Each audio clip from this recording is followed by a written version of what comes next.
Hello students. तो आज हम लोग chapter animal cell culture and its application जो है चैप्टर स्टार्ट करेंगे। सो एनिमल सेल कल्चर में हम यही देखेंगे कि अब हम लोग एनिमल सेल को जो है वो लेबोरेटरी में कैसे कल्चर कर सकते हैं एंड एनिमल सेल कल्चर करने के क्या क्या एप्लीकेशंस हैं, क्या ज़रूरत पड़ी हमें एनिमल सेल कल्चर करने की, उसका इंपॉर्टेंस क्या है। सो इंट्रोडक्शन में पहले देख लेते हैं। Animal cell just as plant cell will continue to grow outside the living organism if supplied with the appropriate nutrient and growth conditions. So plant cell culture में हमने देख लिया था, पहली बात तो एक सेल को ग्रो करने के लिए एक अच्छा न्यूट्रिएंट मीडियम चाहिए जो यानी कि उसका मेटाबॉलिज्म कराने में हेल्प करे। सो जो है सेल जो है वो ग्रो करेगा।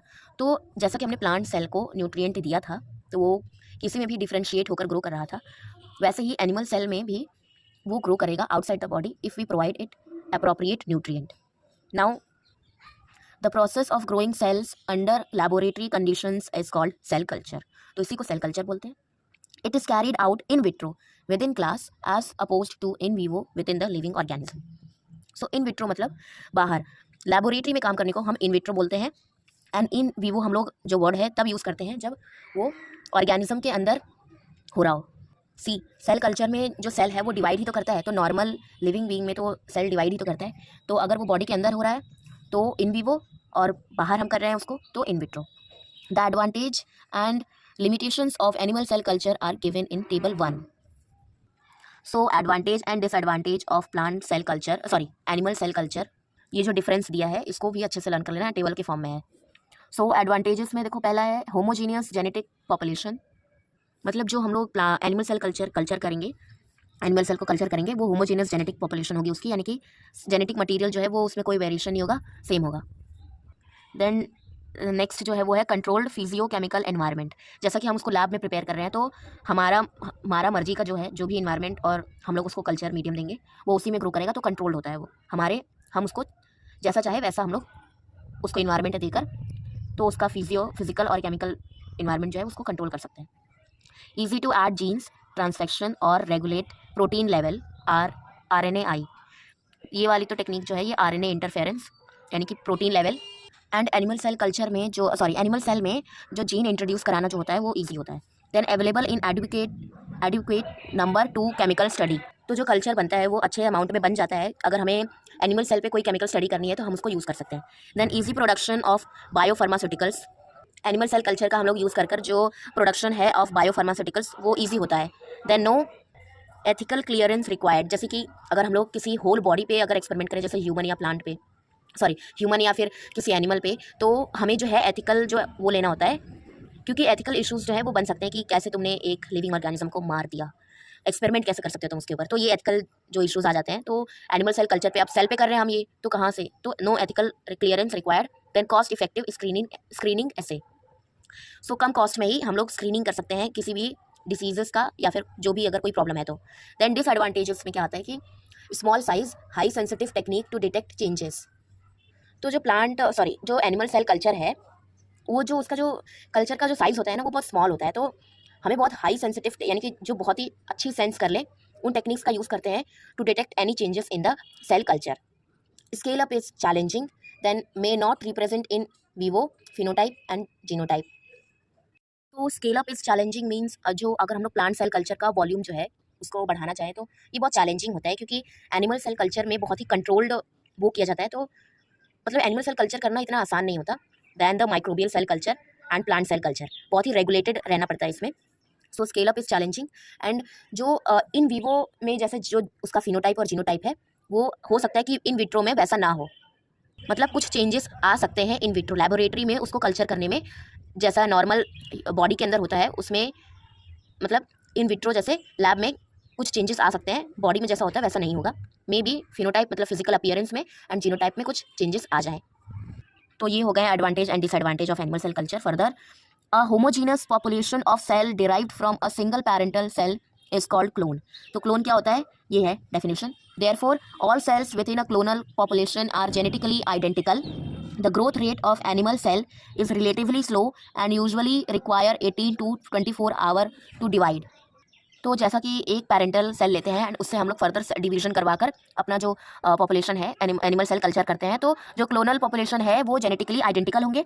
एंड दूसरा ये कि जो एनिमल सेल कल्चर है उसका जो ग्रोथ रेट है वो बहुत स्लो होता है, क्योंकि जैसा कि हमें पता है कि सेल डिवीजन में एक सेल को डिवाइड होने में कितना टाइम लगता है, 18 to 24 आवर जो लग जाता है एक सेल को डिवाइड करने में। ये हमें पता है कि जो सेल है एनिमल सेल वो डिवाइड करने के लिए लेता है 18 to 24 आवर, यानी कि एक दिन में एक डिवीजन पूरा हो जाएगा तो हमें 2 सेल्स जो है वो मिल जाएंगी। जैसे ई कोलाई में कितना मिनट लगता था, 20 मिनट में डिवीजन हो जाता था कंप्लीट एंड 1 से 2 बन जाते थे सेल डिवीजन। सो ह्यूमन का जो एनिमल सेल का जो डिवीजन रेट है, यानी कि उसको याद रखना है, that is 18 to 24 hour it take to divide. This makes the animal cell culture vulnerable to contamination as a small number of bacteria would soon outgrow a large population of animal cells। अब देखो इसका क्या मतलब है कि animal cell क्या ले रहा है भाई, एक दिन में वो एक बार डिवीजन कर रहा है एंड तब जाकर हमें 1 से 2 सेल मिल रहा है। अब जो है एक दिन ले रहा है, वहीं पे माइक्रोब्स क्या करते हैं, माइक्रोब्स का तो डिवीजन रेट इतना हाई होता है कि एक दिन में ही हमें कितना उसका पॉपुलेशन मिल जाएगा। सो अगर तो इसलिए एनिमल सेल कल्चर जो है वो वर्नरेबल होता है टू द कंटामिनेशन। ऐसा हो सकता है कि उसके अंदर, मतलब एनिमल सेल कल्चर में जो हमने पेट्री प्लेट बना रखी है, ऐसा हो सकता है कि उसके अंदर माइक्रोब्स आ जाए तो वो अपना ही भाई पॉपुलेशन स्टार्ट कर देंगे, क्योंकि माइक्रो ऑर्गेनिज्म का division rate that is growth rate जो है वो बहुत हाई होता है। तो एक ही दिन में हमें उसकी बहुत बड़ी पॉपुलेशन मिल जाएगी, और एनिमल सेल कल्चर तो भाई 1 से 2 करते ही रह जाएंगे। सो इसीलिए एनिमल सेल कल्चर जो है वो वर्नरेबल होता है टू द कंटामिनेशन। ठीक है। The animal cell culture became a routine laboratory technique in 1950 after George Gay established the first human cell line HeLa from cervix cancer that led to several important discoveries in medical science। तो George Gey का नाम याद रखना है, George Gey established the first human cell line HeLa। तो हेला को किसने establish किया था, जॉर्ज गे ने। एंड इट इज़ द हेला जो थी वो फर्स्ट ह्यूमन सेल लाइन थी, एंड उसको कहाँ से लिया गया था, फ्रॉम द सर्विक्स कैंसर। ठीक है, मतलब सर्विक्स कैंसर के सेल्स थे उसको यूज़ कर कर इन्होंने एनिमल सेल कल्चर किया and first human cell line HeLa बनी, जॉर्ज गे ने बनाया था। ठीक है, ये याद रखना। सो ये हो गया introduction. So advent of recombinant DNA technology in 1970 enabled the expression of mammalian genes in bacteria.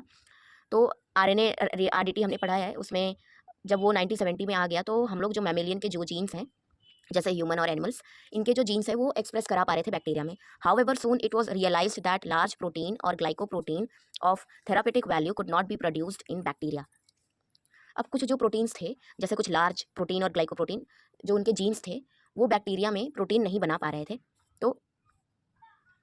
तो हमें कोई और मेथड चाहिए था जिससे जो प्रोटीन है वो भी एक्सप्रेस करें एंड उससे जो उसकी जो थेरापेटिक वैल्यू है उसको यूज़ करें हम लोग in curing the diseases। So this promoted the uses of animal cell line for large scale production of therapeutic protein। तो इसीलिए हमने जो है एनिमल सेल कल्चर करना स्टार्ट किया ताकि जो लार्ज स्केल पे हम लोग थेरापेटिक प्रोटीन का प्रोडक्शन करवा पाएँ। Now the development of hybridoma technology allowed us to produce large quantity of monoclonal antibodies of immense diagnostic and therapeutic value। तो जो मोनोक्लोनल एंटीबॉडीज़ हैं उनका डायग्नोस्टिक में इमेंस यूज़ है, तो हम लोग एनिमल सेल कल्चर का यूज़ कर कर मोनोक्लोनल एंटीबॉडीज़ जो है उसका प्रोडक्शन करा पा रहे थे इन लार्ज क्वांटिटीज़। तो further recent advances in area of stem cells, tissue engineering and gene therapy are likely to open new treatment regimes. And further अब तो कितने एडवांस हो चुके हैं कि stem cell therapy, bone marrow transplant, ये सब हो रहा है, तो टिश्यू इंजीनियरिंग, तो इससे जो है और भी एडवांसमेंट आई है और ट्रीटमेंट के लिए एक नया जो है रास्ता मिला है। Now before you read about the details of animal cell culture technology, it is instructive to know some essential features of animal cell growth in culture। So अब animal cell culture techniques के बारे में बात करेंगे। पहला है features of animal cell growth in culture। Animal cell can be grown in glass or plastic vessels in presence of nutritive media that needs to be periodically replenished।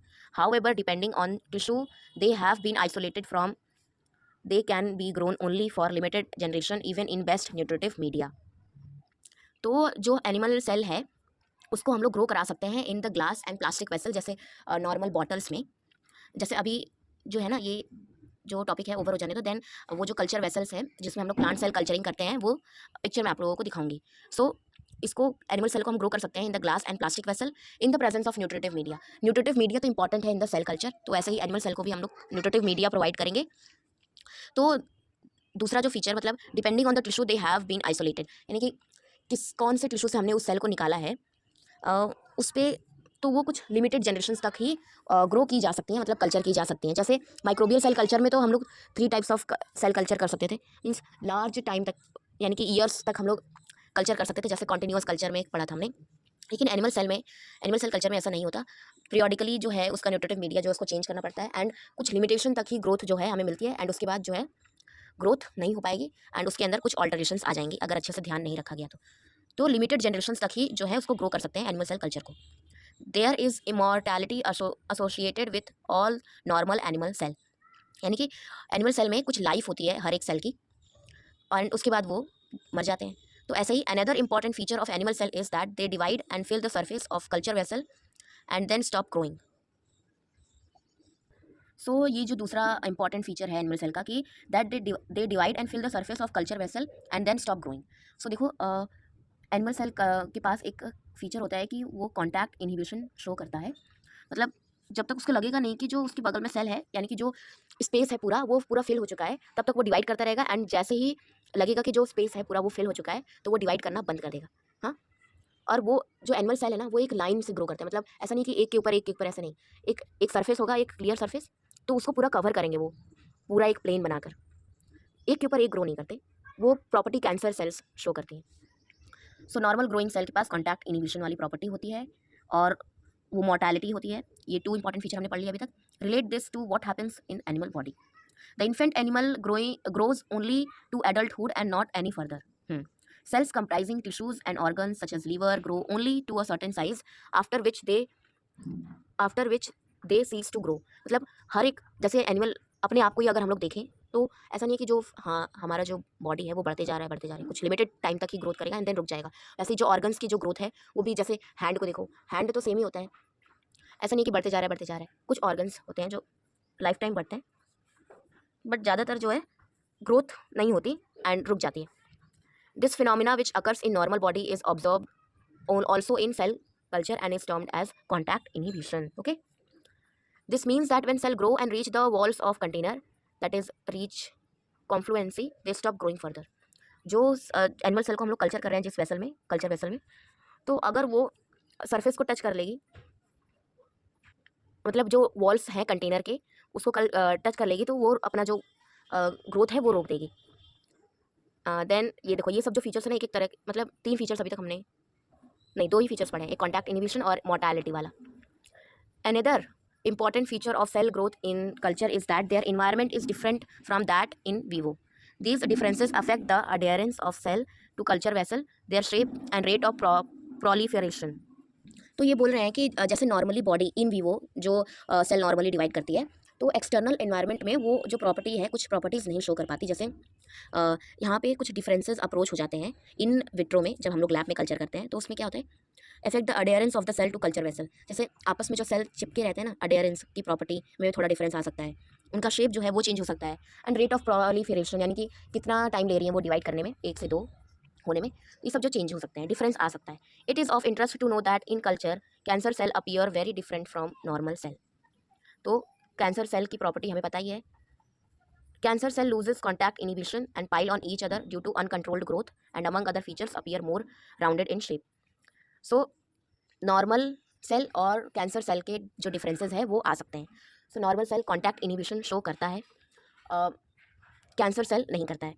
दूसरा, जो normal cell होते हैं वो मॉर्टल होते हैं, लेकिन जो कैंसरस सेल होते हैं वो इमॉर्टल होते हैं, मरते ही नहीं। तीसरा, जो कैंसर सेल्स होते हैं वो राउंड इन शेप होते हैं, एंड जो नॉर्मल सेल होते हैं जनरली वो अलग अलग टाइप के होते हैं, लेकिन जो कैंसर सेल्स होते हैं जनरली वो ज़्यादा मोर राउंडेड होते हैं in the shape. Such differences in growth pattern in normal versus cancer cell are utilized by oncologist, cancer biologist, oncologist बोलते हैं जो कैंसर को स्टडी करते हैं, to determine whether tumour are cancerous or not using colony formation ऐसे।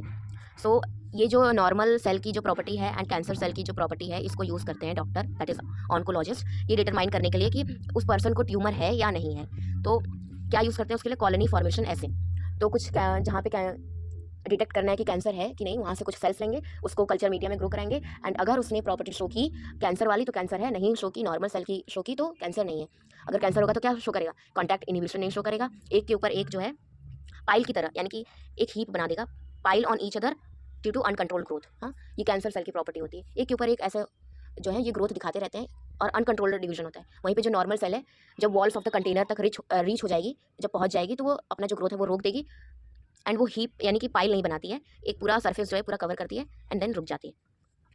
सो let us now learn about various types of cell culture and technology associated with this. Now primary cell culture में cells are dissociated from parental tissue such as kidney, liver by mechanical or enzymatic method and maintained in suitable culture media and vessels. So animal cell में adherence की property होती है, वो आपस में जो है अडेयर होते हैं, मतलब बंधे होते हैं, चिपके होते हैं। सो पैरेंटल टिश्यू जैसे कि किडनी हो गया, लिवर हो गया, और भी जहाँ से भी लेना है, स्टमक हो गया, इनका जो सेल है हम निकालेंगे, इस टिश्यू से हम लोग सेल निकालते हैं बाई मैकेनिकल और एंजाइमेटिक मेथड, एंड इसको एक सुटेबल कल्चर मीडियम प्रोवाइड करते हैं जिसमें उसको ग्रोथ कराते हैं। तो most frequently used enzymes for separating cell from given tissue dispersion are crude preparation of trypsin and collagenase that cleave the proteinaceous cementing material between cells in tissue. तो tissue से जो सेल है उसको निकालने के लिए हम एंजाइम्स का यूज़ करते हैं, जैसे क्रूड प्रिपरेशन ऑफ ट्रिप्सिन, ठीक है, ये याद रखना, crude preparation of trypsin and collagenases. And ये करता क्या है, ये क्लीव कर देता है the proteinaceous cementing material between cells in the, जैसे सेल एक दूसरे से चिपके रहते हैं, जिससे प्रोटीनेशियस सीमेंटिंग मटेरियल से उसको क्लीव कर देता है, तोड़ देता है। The maintenance of growth from of such cell under laboratory conditions is known as primary cell culture. तो ऐसे सेल को जब हम लोग बॉडी से टिश्यू निकालकर, उससे सेल निकालकर उसको कल्चर करते हैं लैबोरेटरी में, तो इसको हम the characteristics of cell in culture usually depend on their original source with in the animal. So ये है जो एनिमल सेल कल्चर में हम लोग वेसल्स या फ्लास्क जो है यूज़ करते हैं। सो ये देखो, ये हैं ऐसे बॉटल्स होते हैं एंड इसी में सेल कल्चरिंग करते हैं, वेरियस टाइप्स ऑफ, यानी कि जितने हमें रिक्वायर्ड है वैसे हिसाब से हम लोग जो वेसल्स है उसका साइज़ चूज़ करते हैं। सो इसमें तुम्हें एक बात ये दिख रहा होगा कि एकदम मोनो लेयर बनी हुई है, ये नॉर्मल सेल की ग्रोथ है, ठीक है, यानी कि एक लाइन की तरह, मतलब एक मोनो लेयर ग्रोथ मिलती है नॉर्मल एनिमल सेल कल्चर में। कैंसर में एक के ऊपर एक जो है ये लोग ग्रोथ दिखाते हैं। Cells can be grown as adherent, anchorage dependent, और सस्पेंशन कल्चर एनकरेज इंडिपेंडेंट। तो सेल हम जैसा चाहते हैं वैसे ग्रो कर सकते हैं, यानी कि अडेरेंट अगर चाहते हैं कि जो सेल ग्रो करे वो आपस में जुड़े रहें, चिपके रहें, तो उसके लिए अडेरेंट, एनकरेज डिपेंडेंट भी ग्रो कर सकते हैं, एंड एनकरेज इंडिपेंडेंट जैसे सस्पेंशन कल्चर ग्रो कर सकते हैं। Adherent cell are usually derived from tissues of organ such as kidney where they are not mobile and are embedded in connective tissues. So adherent, अगर हमें चाहिए कि adherent cell growth हो, यानी कि एक जगह रहे सेल, तो उसके लिए हम लोग वो सेल निकालेंगे बॉडी से, टिश्यू से, जो अडेरेंट प्रॉपर्टी शो करा हो। जैसे अडेरेंट सेल कहाँ से निकालते हैं, derive from tissues of organ such as kidney where they are not mobile, यानी कि मूव नहीं करते। जैसे कुछ सेल्स होते हैं जो मूव करते हैं, तो किडनी के जो सेल्स हैं वो तो एक ही जगह रहेंगे ना, ऐसा तो नहीं है पूरी बॉडी में भाई घूम रहे हैं, एक जगह ही रहते हैं, वो बंधे रहते हैं with the connective tissue. They grow adhering to cell culture vessels, यानी कि सेल जो हम लोग अभी मैंने जो फोटो दिखाई, मतलब इमेज, उसमें जो ग्रोथ हुआ था, देखा था, कल्चर वेसल के एकदम मोनो लेयर एक लेयर थी, एंड जैसे ही कल्चर के सेल वेसल के वॉल को टच किया, वो लोग अपना ग्रोथ जो है रोक देते हैं। So they grow adhering to the cell culture vessel, नीचे जो सरफेस होता है उसको टच करके एकदम उस पर चिपके रहते हैं, ऐसे ग्रो करते हैं। On the other hand suspension cell do not touch to the surface of culture vessel. तो सस्पेंशन कल्चर में और अडेयरेंट कल्चर में डिफरेंस भी बता रहा है ये देखो, अडेयरेंट कल्चर जो है वो सरफेस पे अडेयर्ड रहेंगे, चिपके रहेंगे to the walls of the vessel, वहीं पे सस्पेंशन सेल कल्चर जो है do not attach to surface of the culture vessel. See this, वो अटैच नहीं रहते हैं कल्चर, वो फ्लोट करेंगे। Virtually all suspension cultures are derived from cells of blood system, क्योंकि ब्लड में ही जैसे आरबीसी, डब्ल्यूबीसी ये सब फ्लोट करते हैं। तो सस्पेंशन सेल्स के लिए हम लोग, सस्पेंशन कल्चर के लिए हम जो सेल यूज़ करते हैं वो फ्रॉम द ब्लड सिस्टम, क्योंकि उसी में जो सेल्स हैं वो फ्लोट करते हैं। This is because these cells, example lymphocytes, are also suspended in plasma in vivo. The drawbacks of primary culture are that they are time consuming. So drawbacks जो है इंपॉर्टेंट वो देख लेना, are time consuming and require the use of live animal or fresh tissue. So ये है primary cell culture का drawback, एक तो टाइम कंज्यूमिंग है and require the use of live animal or fresh tissue. Tissue जो होती है वो फ्रेश होनी चाहिए, देयर नहीं तो वो मर जाएंगे ना, फ्रेश नहीं होगा तो। There can be considerable variation from one preparation to another, particularly if prepared by different people. तो जो प्रेपरेशन कर रहे हैं हम लोग कल्चर का वो डिफरेंट हो सकता है या क्योंकि वो प्रिपेयर किए जा रहे हैं फ्रॉम डिफरेंट पीपल, तो वेरिएशंस आ सकती हैं। These difficulties can be overcome by the use of secondary cell culture or cell line. So ये था प्राइमरी सेल कल्चर में। सो ये याद रखना कि प्राइमरी सेल कल्चर में हम क्या करते हैं, लाइव एनिमल से फ्रेश टिश्यू निकालते हैं एंड उसको कल्चर करते हैं, इसलिए उसको प्राइमरी सेल कल्चर बोलते हैं। अब सेकेंडरी सेल कल्चर में हम क्या करेंगे ये देख लेते हैं, एंड ये अडेरेंट और सस्पेंशन कल्चर के डिफरेंसेस जो दिए हैं वो भी देख लेना। Now secondary cell culture and cell line. So secondary cell culture हम पढ़ लेते हैं पहले। Once primary culture is subculture it is known as secondary culture or cell line. अब हुआ क्या कि प्राइमरी कल्चर जो है, हमने प्राइमरी सेल कल्चर जो है वो कर लिया। अब जब हम उसको दोबारा सब कल्चर करने जा रहे हैं, कल्चर किया है तो उसके जो न्यूट्रिएंट है वो खत्म हो गए होंगे, अब उसको दूसरे प्लेट पे भी तो शिफ्ट करना पड़ेगा, तो उसको बोलते हैं हम लोग सब कल्चरिंग। तो उसी को हम बोलते हैं सेकेंडरी कल्चर या फिर सेल लाइन। सब कल्चरिंग और splitting cells is required to periodically provide fresh nutrient और growing space for continuously growing cell line. So ये जो है ये ग्रो करती है। सो सब कल्चरिंग इंपॉर्टेंट क्यों है, पहले तो सब कल्चरिंग इंपॉर्टेंट है क्योंकि to provide the fresh nutrient, क्योंकि न्यूट्रिएंट जो है, न्यूट्रिएंट की कमी तो आती होगी ना, सेल ग्रोथ करती होगी तो मेटाबॉलिज्म परफॉर्म करती होगी, तो ग्रोइंग स्पेस, एंड दूसरा providing growing space for continuously growing cell line. The frequency of subculture or density of cell to be plated depend on characteristics of each cell type, यानी कि कौन सी cell हम लोग use कर रहे हैं तो उसको कितने देर बाद हमें उसको सब कल्चर करना है एंड उसका कितना डेंसिटी हमें यूज़ करना है, ये सब जो है डिपेंड करता है कि कौन सा सेल टाइप है। तो ये सब जो है, ये सब एक इंपॉर्टेंट पॉइंट की तरह एक्ट कर रहे हैं कि एक एक मार्क्स के क्वेश्चन बन सकते हैं।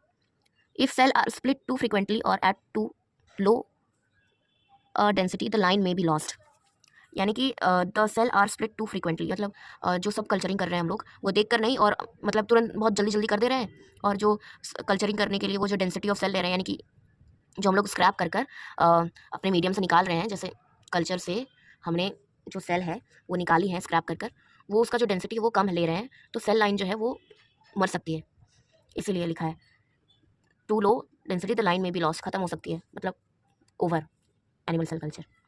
कल्चरिंग मतलब सेल जो है वो मर जाएंगे।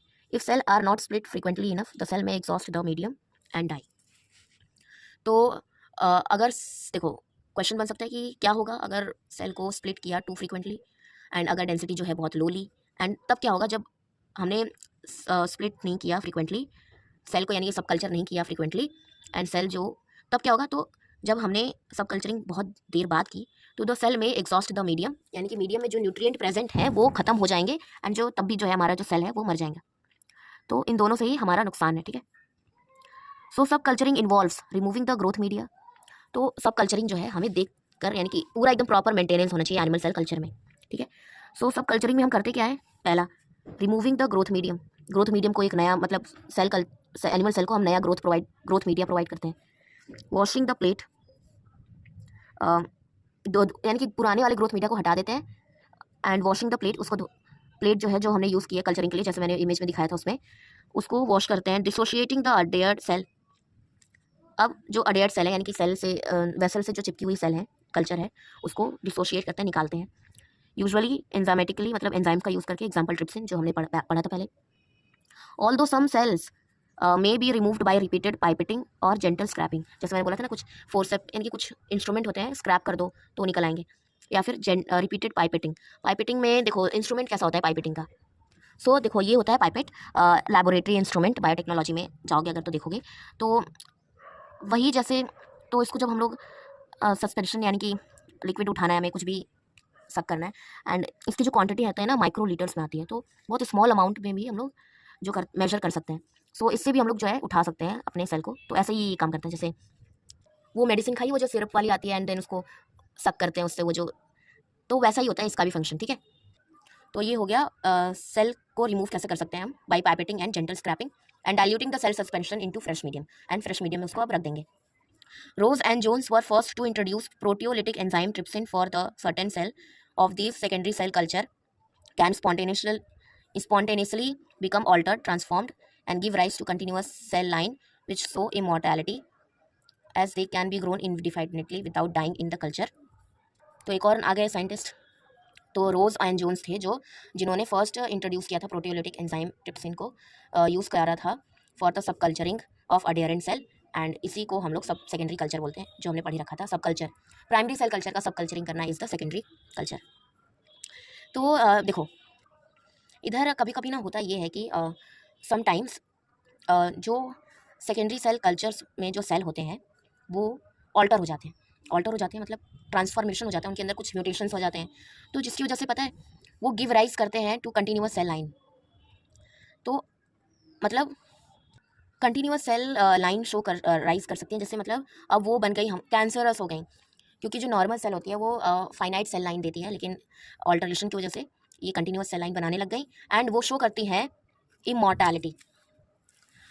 शो करती हैं इमॉर्टैलिटी, मतलब वो मरेंगी ही नहीं, and as they can grow indefinitely without dying in the culture, and वो ग्रो करती रहती हैं, जैसे कैंसरस की प्रॉपर्टी, कैंसर सेल की प्रॉपर्टी जो है वो शो करने लगती हैं।